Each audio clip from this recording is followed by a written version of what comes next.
How does an operating system manage a process? Definitely through system calls. There are various system calls for process creation, for process termination, for process suspension. For process creation in Linux and Unix, the parent can create a child using the system call fork.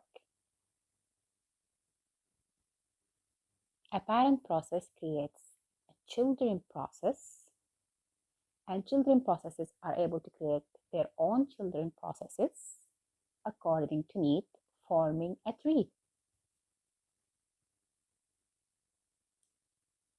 Generally, processes are identified by process ID, and the process ID in some operating systems will indicate who the parent is.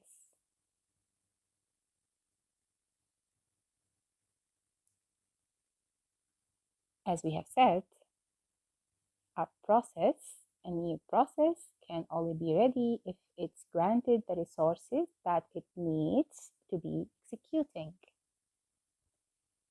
So how are these resources managed? There are actually two options. Either the children shares a subset of the parent resources, or either the children shares all the parent resources. The third option is no sharing at all, where the parent and the children share no resources whatsoever. This depends on why the child has been created at the first place.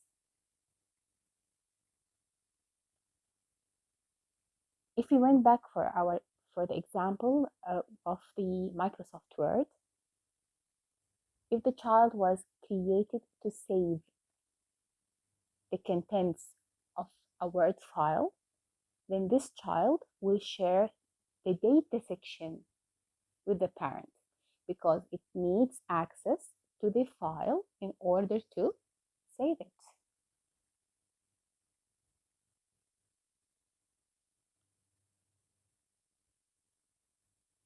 In our other example of actually our browser, so if the web browser is downloading a file, this child has nothing to do with the parent process, and it shouldn't be sharing any resources with it.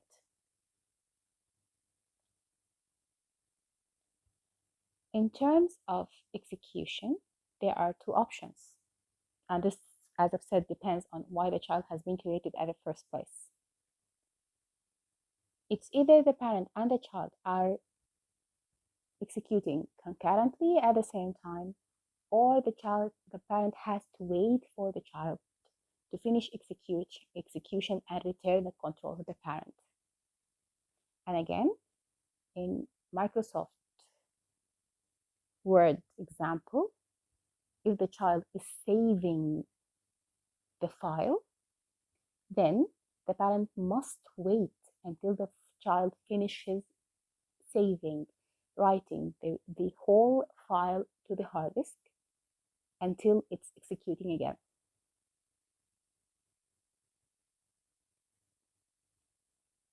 While in the browser case, if the child is downloading a file, the browser does not have to wait for this download to complete.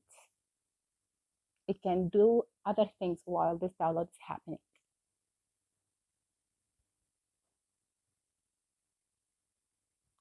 In Linux, the root process, the main parent process, is init, where it's the first process that is actually created, and then it will create other processes in the operating system, the one that runs the users, the one that runs the network, the one that manages the CPU, whatever processes that are needed. And these processes in their own turn might create children, and their children might create children. There will be a tree of processes with different levels of parenting. Some processes are parents and children at the same time.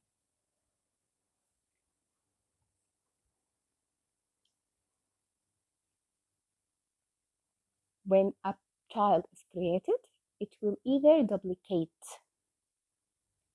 the address space of the parent, they will share the same address space, or a different program will be loaded into that child and shares nothing with its parent.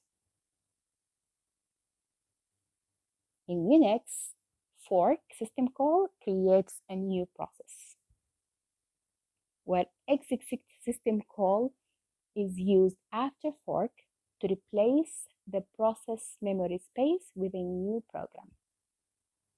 That means the forking is creating a replica of the parent, while the other system call is used to load different program into that child. Which one is to be used? This depends on why the process was created at the first time. Why do we need this child? What for? So the parent can fork a process and wait until the child process finishes execution, exits, and returns the control to the parent. Then the parent will continue its execution.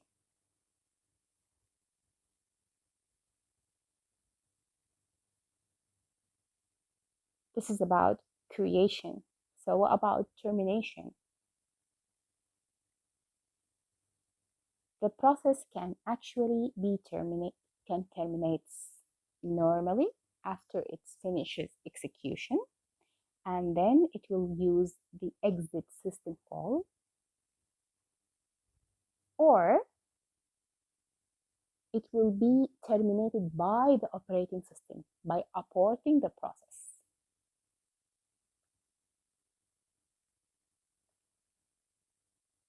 The process actually, if it's exiting, it has to kill all the children.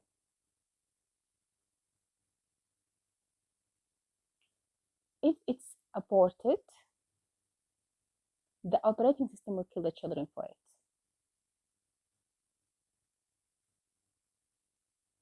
When does a process exit? It will actually, when the process exits, it will do two things. It will return the data from the child, and it will give back all the resources back to the operating system. It will be released to the operating system. Memory, open files, devices, everything.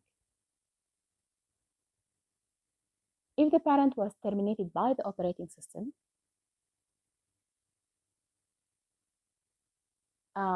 for multiple reasons, maybe a child has exceeded the resource that was given to it. Maybe the task for that child has been that was assigned to this child is no longer needed.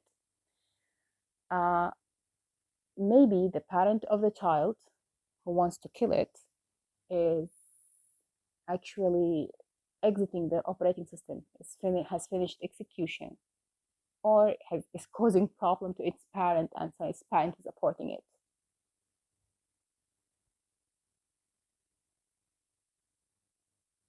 Some operating systems does not allow a child to live after its parent has been terminated. So termination in this case will be a cascading termination, where children are aborted or exited first, and then parent last. And the termination is usually initiated by the operating system. not by the parents.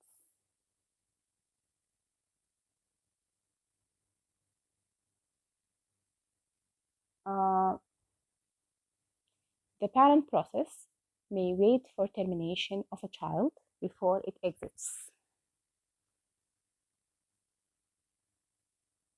If the child is not finished execution, the parent won't exit. It will wait until the child finishes execution. If the operating system does not force cascading termination, this will create children without parents. If the parents did not invoke wait, so it did not wait for the child and it actually terminates itself, then the child process will be zombie process. If the parent terminated without invoking wait, the process will be an orphaned process. If no parent is waiting, the process will be a zombie. And if the parent has terminated itself after invoking wait, the process will be an orphan process. Usually, orphan processes will be adopted by the operating system and killed by the operating system. Zombie processes causes more problems.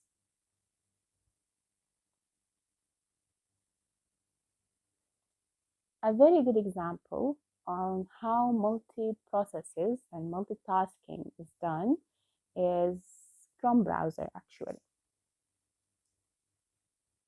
Many web browsers uses a single process with different threads, while Google Chrome actually uses multi-processes.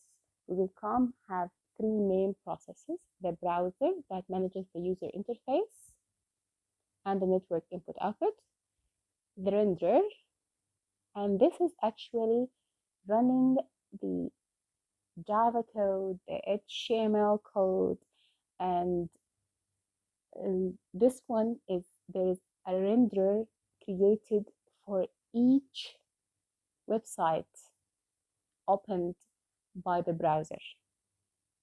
This is how Chrome introduced the concept of tabs, multiple tabs within the same browser. It was the first browser to do this. The renderer actually is